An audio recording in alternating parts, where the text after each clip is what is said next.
اور نماز ترک کرنے والوں کا حال کیا ہے۔ آئیے ایک حدیث مبارکہ بڑی طویل ہے، گنجائش رہی تو میں اس کے مفہوم کو مکمل طور پر آپ کی خدمت میں پیش کرنے کی کوشش کروں گا۔ اللہ کے حبیب غیب دا نبی صلی اللہ علیہ وسلم فرماتے ہیں جو نماز ترک کر دے اللہ اس کی عمر سے برکت کو اٹھا لیتا ہے۔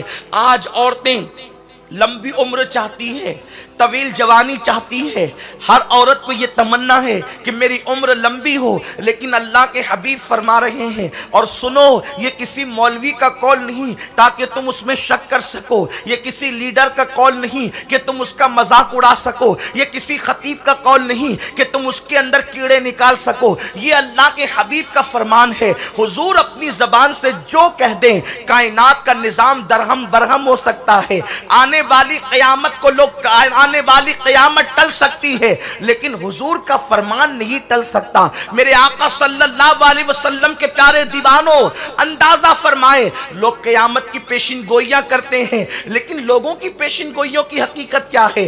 آقا جو فرما دے تمہارے منہ سے جو نکلی وہ بات ہو کے رہی۔ اللہ کے حبیب صلی اللہ علیہ وسلم فرماتے ہیں جو نماز کو ترک کرتے ہیں اللہ ان کی عمر میں کٹوتی کرتا ہے، ان کی عمر سے برکت کو اٹھا لیتا ہے۔ اب آپ سے پوچھنا چاہتا ہوں، اگر ڈاکٹر کہے یہ غذا نہیں بلکہ یہ غذا استعمال کرو تاکہ تمہاری عمر بڑھ جائے گی، تم تندرست رہو گی، تم توانا رہو گی، تو نادانو تم اس پر عمل کرتی ہو، حالانکہ ڈاکٹر کی بات کی کوئی گارنٹی نہیں۔ یاد رکھنا جس کی عمر اللہ گھٹا دے اس کی عمر کو ایک سیکنڈ کوئی نہیں بڑھا سکتا، لیکن غیب دا نبی صلی اللہ علیہ وسلم فرما رہے ہیں نماز چھوڑنے والوں کی عمر گھٹا دی جاتی ہے، عمر سے برکت اٹھا لی جاتی ہے۔ اس کے بعد میرے آقا مصطفیٰ جان رحمت صلی اللہ علیہ وسلم فرماتے ہیں نماز چھوڑنے والوں کے چہرے سے نورانیت چھین لی جاتی ہے۔ آج خواتین جو ہے خوبصورت کہلانے کے لیے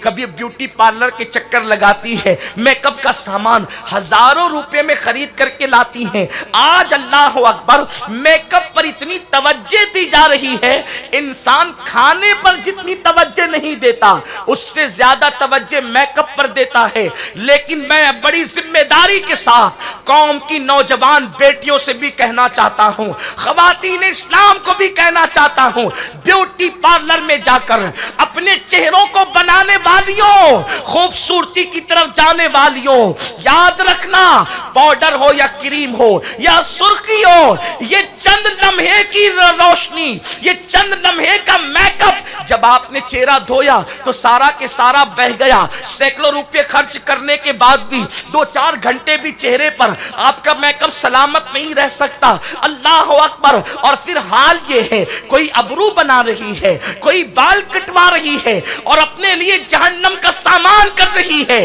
کوئی مردوں کے پاس جا کر کے وہاں چہرے بنا رہی ہے۔ نادانو سنو، یہ مصنوعی چہرے تمہیں کبھی بھی خوبصورت نہیں بنا سکتے۔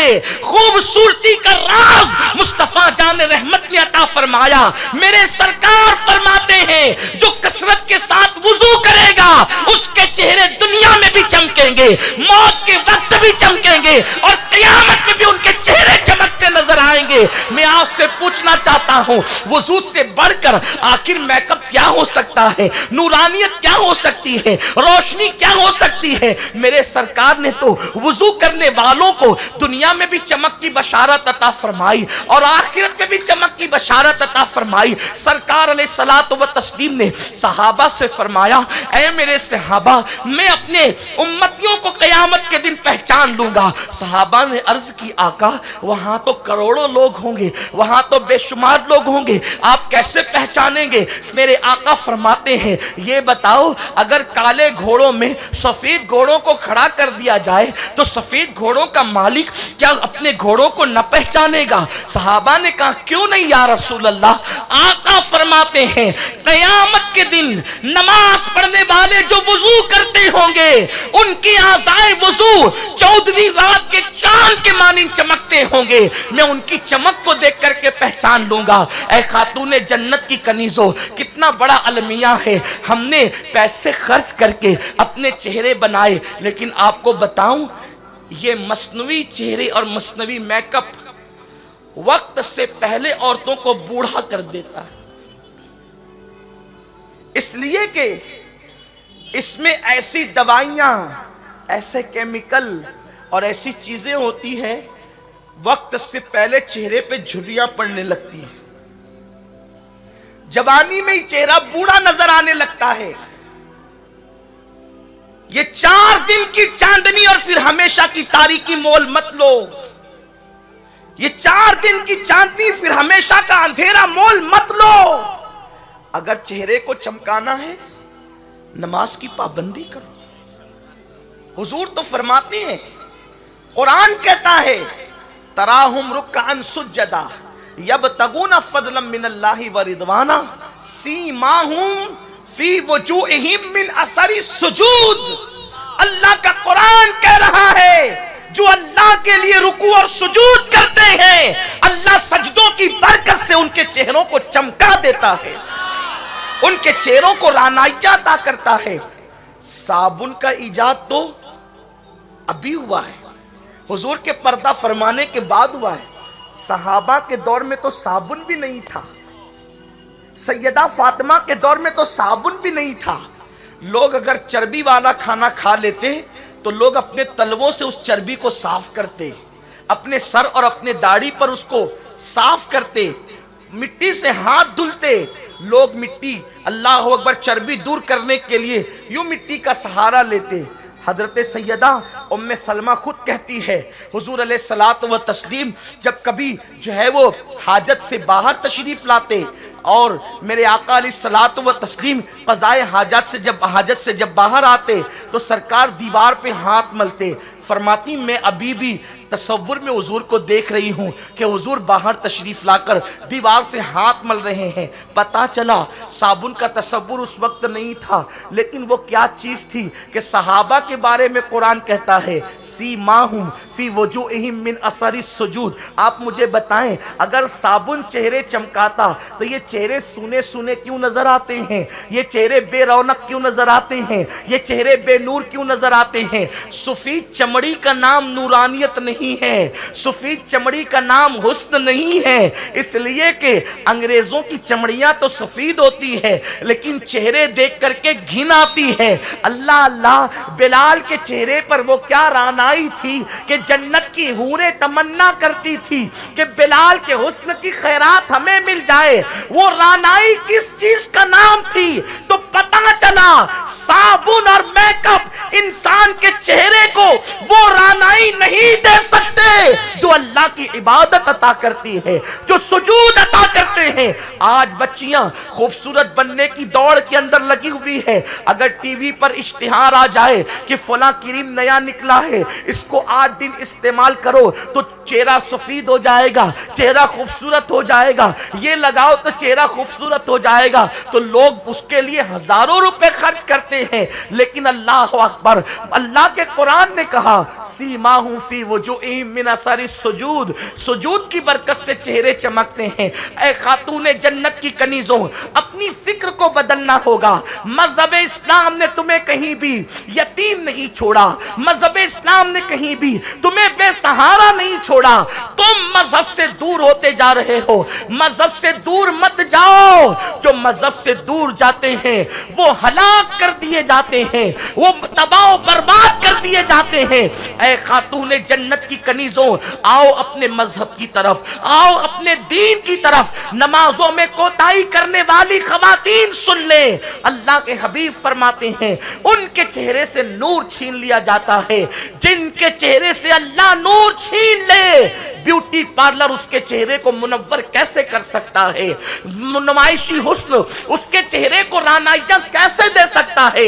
اے خاتون جنت کی کنیزوں، اس کے بعد اللہ کے حبیب مصطفیٰ کریم رؤوف الرحیم صلی اللہ علیہ وسلم ارشاد فرماتے ہیں جب کوئی عورت نماز پڑھنا ترک کر دے، جب کوئی مرد نماز پڑھنا ترک کر دے تو اس کے کام لوگوں کی نظر میں مقبوض ہو جاتے ہیں، یعنی لوگ اس کے کاموں سے نفرت کرتے ہیں۔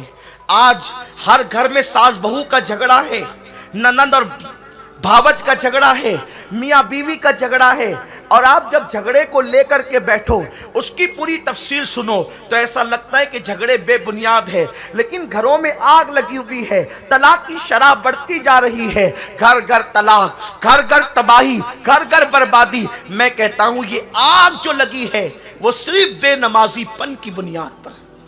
اللہ کے حبیب نے پوری سروے رپورٹ پیش کر دیا کہ جب نماز کو ترک کرو گے تو لوگ تمہارے کام سے نفرت کریں گے۔ ساس بہو سے چڑھتی کیوں ہے؟ اس کے کاموں سے نفرت ہے۔ ننند بھاوت سے چڑھتی کیوں ہے؟ اس کے کاموں سے نفرت ہے۔ شوہر بیوی سے چڑھتا کیوں ہے؟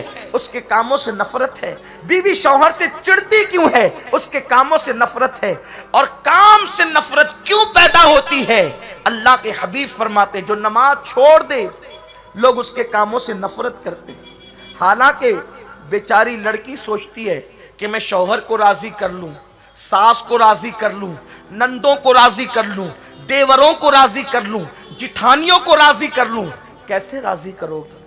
نماز چھوڑ دی، حضور فرماتے لوگ تیرے کام سے نفرت کریں گے، اور اگر نماز پڑھے گی تو تجھ سے غلطی بھی ہو جائے تو تیری غلطیاں بھی لوگوں کو پیاری لگے گی، خطائیں بھی لوگوں کو کبھی کبھی اچھی لگنے لگتی، اس لیے کہ قربان جائیں میرے آقا فرماتے ہیں لوگوں کے دل اللہ کے دست قدرت میں، بلکہ یہاں تک فرمایا اللہ کی دو انگلیوں کے درمیان ہے۔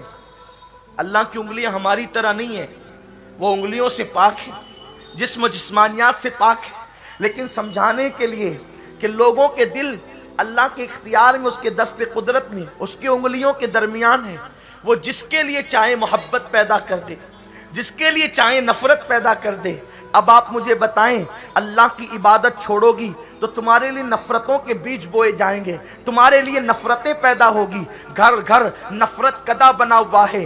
کھانا اچھا بنا رہی ہے پھر بھی گھر والوں کو اچھا نہیں لگتا، کپڑے دھل رہی ہے پھر بھی گھر والوں کو اچھے نہیں لگتے، یہ آگ کیوں لگی ہے؟ اب میں آپ سے کہنا چاہتا ہوں اے میری قوم کی بیٹی، تو کپڑے دھلنے میں 2 گھنٹے لگاتی ہے، کھانا پکانے میں 2-3 گھنٹے لگاتی ہے، کاش کہ میری قوم کی بیٹی تو نماز پڑھنے کے لیے 20 منٹ کا وقت نکال لیتی، نماز پڑھنے کے لیے 10 منٹ کا وقت نکال لیتی۔ نماز کی برکت کیا ہے؟ تو نماز پڑھے تو چہرہ منور ہو، نماز پڑھے تو عمر میں برکت ہو، تیرے کام لوگوں کو اچھے لگنے لگے۔ اور سنو، کام کے اندر اچھائی برائی نہیں ہوتی، بلکہ جو کام خدا پسند کر لے وہ اچھے لگتے ہیں، اور جو کام خدا پسند نہ کرے وہ برے لگتے ہیں۔ ڈاکٹر اقبال سے کسی نے کہا اقبال تمہارے شعر بڑے اچھے ہیں، تو ڈاکٹر کہتے ہیں میرا کوئی کمال نہیں ہے، یار کو پسند آ گئے، لوگوں کو پسند آ گئے، جہاں کو بھانے لگی ہے قلندری میری، وگرنہ شعر میرا کیا ہے، شاعری کیا ہے۔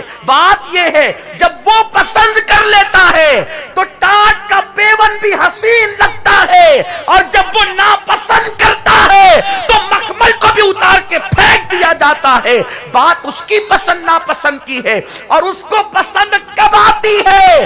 جب بندہ عاجزی کر کے اپنی سر سجدے میں رکھ دیتا ہے، اس لیے کہ اس کو عاجزی بڑی پسند ہے۔ اے خاتون جنت کی کنیزوں، تمہارے مسائل چٹکیوں میں حل ہو سکتے ہیں، ساس بہو کے جھگڑے کی کوئی حیثیت نہیں، تمہارے مسائل چٹکیوں میں حل ہو سکتے ہیں، بس اتنا کرنا ہوگا تم ہر در پہ گئی ناکام لوٹی، چھوڑو سارے در اور میرے رب کا در پکڑ لو، اس کی بارگاہ میں جھک جاؤ۔ اس کی بارگاہ میں جھکنے والا کبھی ذلیل نہیں ہوتا۔ میرے آقا ارشاد فرماتے ہیں جب کوئی بندہ اللہ کی بارگاہ میں سجدہ ریز ہوتا ہے تو اللہ فرشتوں سے کہتا ہے فرشتوں دیکھو سب کو چھوڑ کر میرے یہاں آ گئے ہیں، مجھے اپنی عزت کی قسم جو سر میری بارگاہ میں جھکے گا میں اس کو کبھی ذلیل ہونے نہیں دوں گا، میں اس کو بلندی ہی عطا کروں گا۔ اسی لیے آقا فرماتے ہیں الصلاۃ معراج المومنین،